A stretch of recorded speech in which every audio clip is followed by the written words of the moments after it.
May buntag niya si at nasa tong linya si Congressman Edgar Sarmiento. Unsa kay iyang reaction ani karon nga perti na magyong grabe 23.90 ino na tong 24 estabo so anam lay kwenta ron. Congressman Edgar may buntag.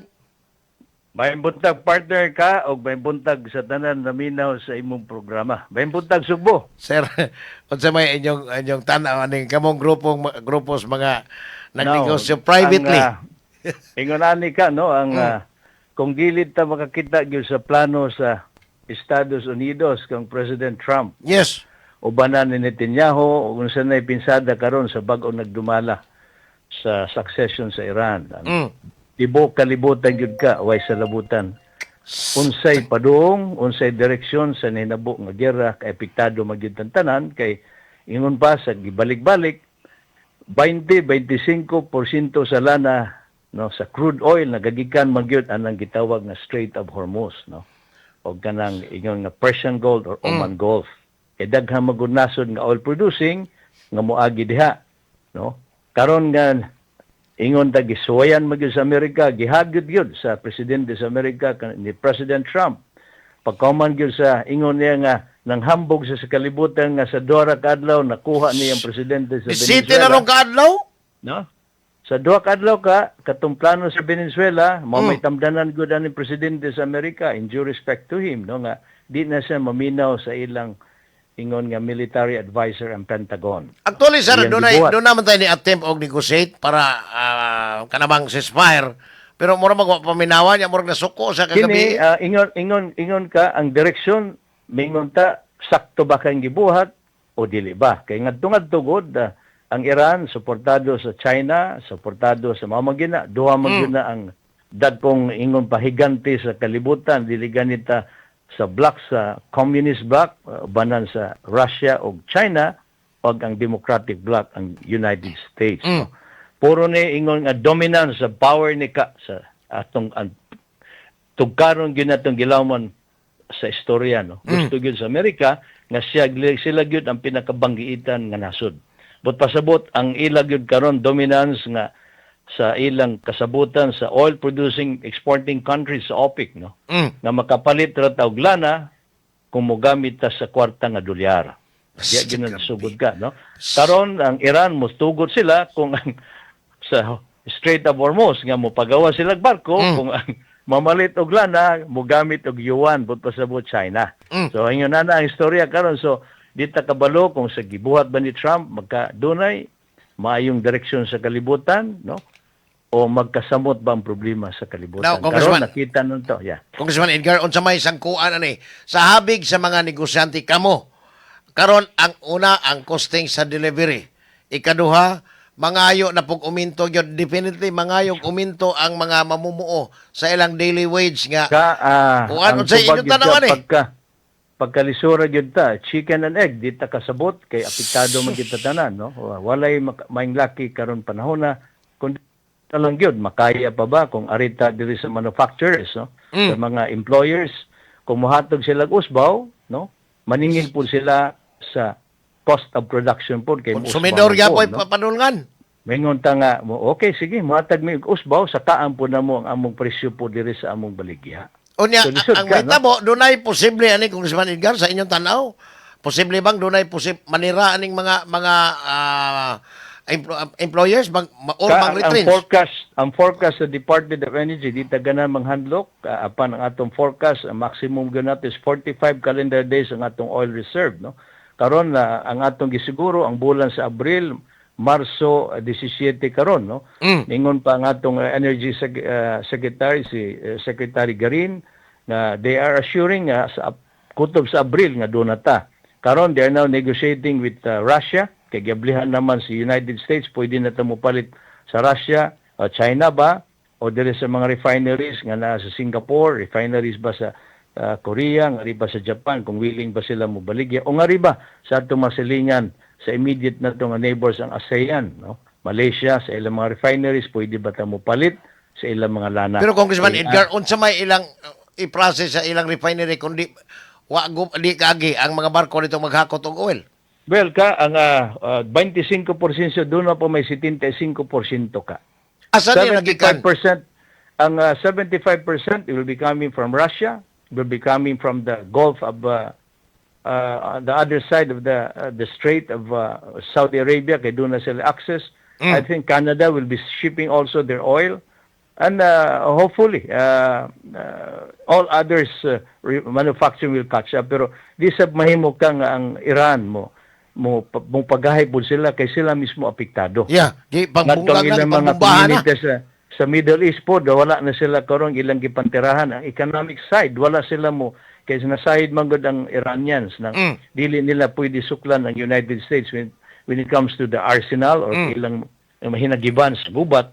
Ang ilang gitirahan, kung nakita na ito, ang ilang strategic nila nga economic, no, ilang gitira, ang ilang refineries, ang ilang desalination plant, no? Kaya di mo pwede po nga walay tubig, ilago na magkaigsuon nila nga Tinuod atong kaigsunon nga Muslim. Ay, di ka na, doon na yun mo intervene, ani ka, hapit naman mo, porma, hinaot, no? Nga malamdagan sila, pamagi sa atong hugot nga pagtuo sa Senior Santo Niño ka. Pwede gahiya man, sir. Congressman Edgar Potontica, pwede man gahiya. Ang Iran, wa kuno sa ilang bokabularyo ang ceasefire. Ang Amerika, niingon si Donald Trump, at actually, kagabi mo rin siya ng luod sa mga European countries nga kaalyado sa North Atlantic Treaty Organization. Di sa nato mabasol ka, kay pagplano ni sa gubat, siya ra mag-usa. Sus, tinuod mo ang Di sa nato maplano tawa, masya manangid na. Arbitrary ang iyang kita nga gusto gid siya nga siya ginasikatan nga tao kay nagkaariya manggod ang iyang popularity sa Amerika ka. Now sir, by history ba sa Amerika ingon ani nga kuan do na ba ni siya posibleng ato bango nga kaso international ha sa kaning iyang kuan do na ba parehan digong mga naabot dito sa Hague? Pagkaman sa termino niya ka do na gid ka kanang do na manggod da ingon the engagement of war do na gid ta ingon nga sundunon nga libro, no.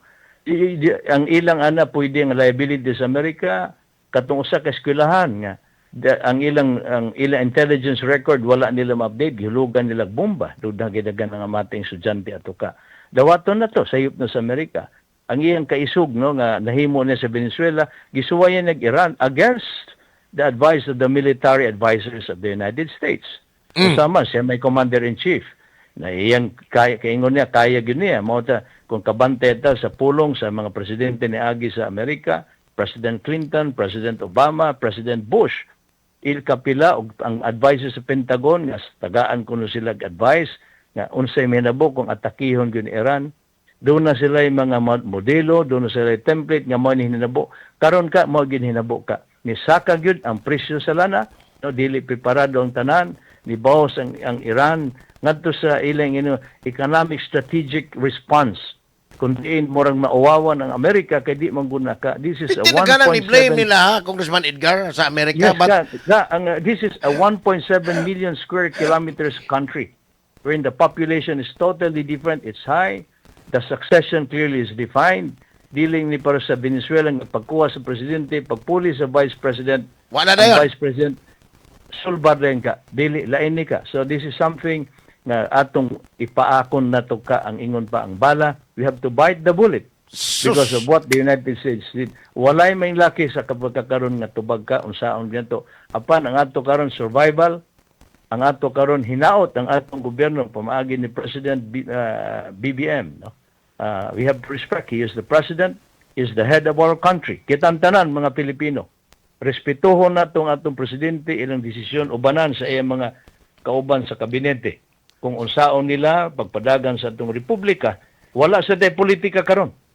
This is not the right time of impeachment. This is not the right time of somebody declaring presidency. Ang ato karon kitang tanan mga Pilipino sakop sa Republika sa Pilipinas magtinabangay tanan unsaon nato ariya usa atong biyahe sa inyong paggamit sa lana, ariya usa panggamit sa atong gamiton ng appliances parang atong oil reserve sulod lang sa 45 kaadlaw mula hutay ni ka. Congressman Edgar, Aricos issues pagkaon kay base sa akong hinabi gahapon nga chairman sa Market Vendors Cooperative aning Carbon, ingon siya nga nihit kayo ang supplies bugas. Order kag usa gatos na pura ihatag. Unya mostly ang mga gikan sa gawas nasod kani mga imported rice from Thailand, Vietnam ug Cambodia, India. Matud pa niya lisod kaayo kay ang biyahe lagi tungod ani Unsay may Dili, tabo why may sa laki supply ba? sa Bisan pagkaon, tanang sir? materialis kay karon gud ka musaka man kay ultimo ang mga maritime assets mga barko ka. Wa di man gud mudagan nga solar ha, gagamit kadaghan ang gagamit man gud bunker fuel. O lagi. Puro gyapon crude oil gyapon ang base ka buto sa bot. Pagsaka gud pag-usbaw, muusbaw mo sa daw unya bang barko ka inumdum ha. Mm. Pila ka barko karon tuwa didto gaatang sa dagat sa strait sa gawas dito sa Strait of Hormuz kanang Persian Gulf Mm. natanggong kay kong mga barko dito sa lana, no? Sir, So, dunay nag-change ang mga- information dire sa atong tigpaminaw si Ludwig Umiga kagahapon hingan siya nga kang mga nasod ko nung nang import og bugas kanabang sa ilaha dito export dire sa ato import. Nag-stocking ra daw ni dili ni sila actually Sakto na mobaligi ka. as pagkakaron.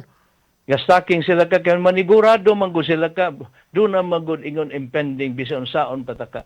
Wala gyud matagam si President Trump sa gihimo ni ingon ni Vladimir Putin ang presidente sa Russia Mm. sa Ukraine nga ingon siya tulo ka adlaw rang gubat sulbar na. Sus. No? Karon gigamitan sila sa drone, ang buta sabot, ang gasto sa Russia nga sa kamilyon tubagan ro o sa kalibo ka dolyar o sa 10,000 ka dolyar. Same thing karon, ang gasto sa Amerika tubagon ra pod, no? Sa Iran sa ilang ingon drone. Na mo na hinagiban sa modernong kalibutan sa gubat karon kundi ang imong depensa nga balor minilyon dolyares pagsukol lang sa ka-drone nga 10,000 ra. But pasabot ang Amerika nga dako na kay the biggest borrower ka in 37 trillion I believe so. Kung ako sayo pa Tagkapihan. manyom lang naman. Ang ilang utang karon na wala sila matagam sa history kundiin ikaw na gani ang mupulis sa kalibutan hurot gyud imong kwarta mo na mabiyaan taka ang Amerika sa economic development sama sa China. Kay China ka kung kabantay ka wala gyud sila sa gubat. Wa bitaw Ang ilang tinutanaw. economic development ka karon AI tanan-tanan kung makakita ang tao ng gipakita nila sa social media kundi abanse na sila, robot nila perfect na nila naka no. Sa puro na AI, robotics na sila, wala sila manghilabot sa gasto nga sila'y manghambog no nga apil sila gubat kundi binilyon ang gasto ka naghilom-hilom ra mo nang ang Amerika karon wala gyapon sila matagam na biya hinaot nga maabli ang pangunahonan ni President Trump no nga padung untang direksyon nga hinaot unta ang tanan liderato si Netanyahu na dunay settlement ka para ang tibok kalibutan po mabalik ta sa normal kay magkadugay ang gubat abtan tag sa kabulan. I think the recovery time will be 1 year and a half or 2 years ka. Di man instant, Sugaya. no? Now, Congressman So, Edgar, butas-butas ang nila. food Yeah. supply mo akong gikabalakaan ani sir kay ngano. Mamalit mangutag bugas gikas gawas nasod kay kuwang ang atong production. Unsa may tabo Congressman Edgar in the next Well, few months? ingon pa nato magsugod gyud na sa disiplina ang atong ingon pa ang food wastage sa Pilipino no botas sa restaurant ang kaon nato no sa kada usa ka higayon pila ka kilo pila ka tunil gan atong ilabay didto ta magsugod nga di sa ta magusik-usik gud ka sa tanan natong gamitonon ka sa balay ba sa sakyanan ba sa ato bang opisina tanan hugot bakos ka. Naabot tayo Dili laing gamita nasod aircon. kakuhaan, Congressman Edgar. If ever, dili na kaning upat ka mga nasod sa akong naibawan, na mao na sila yung mga rice exporters nga padong rice Pilipinas, which is imported nga mga rice. Nabay laing nasod nga makasupply? Gawas ani? Ang kanog yun, Vietnam, Thailand, Pakistan, I think, is giving us rice, no? Okay. Apel. Ang to agud ka, kung pananglitan gud ka, maghugtanay, makapalit mo da, pero mahal na ang presyo ka. It's a commodity. It's about law on supply and demand. Sus. Samot gani mo demand gani ka, no? Mo demanda gyud gani ka, no? Buto Right. sabot nga nagangit ang supply, mutaas gyud ang presyo. So, ang pangutana makaya pa ba sa gobyerno to palit kay pasa ra man gud pass on commodity magudi. Correct. Pagpalit ni mo Tanang charges ipasa nga tos konsumidor. Now, ang sir, ato gud diri, ang ako gud daan na taong kadaghan kagigsunan naglisod ka unsaon taman ang ato hinaot nga mo sustainer pa unta taka ang atong ingnon to kadaghanan sa atong mga Pilipino ka galisod ba gid ka. That is Daan ang galisod? Since gyud no. 85% ka sa atong kaigsunan galisod man gud ka. now, Congressman Edgar, unsay inyong tan-aw karon as of January, matod pa sa National Treasury, 18.13 trilyon na ang utang end of January, gipunan sa February nga wa pa to'y gubat. Punan pa karong Marso nga ni samot. Unsa inyong forecast ani? Moabot ba kanina? Napa ba'y magpahuwam po at the same time? Hinaot ka kung ang atong Lisura. ang atong good ka, ang atong Pilipinas good ka, in fairness sa atong gobyerno, makabayad man gud ta sa utang mo ng atong credit rating nindot man standing na to. Doon na, pero nanan sa borderline, we already at 63% of Lagi. GDP, no?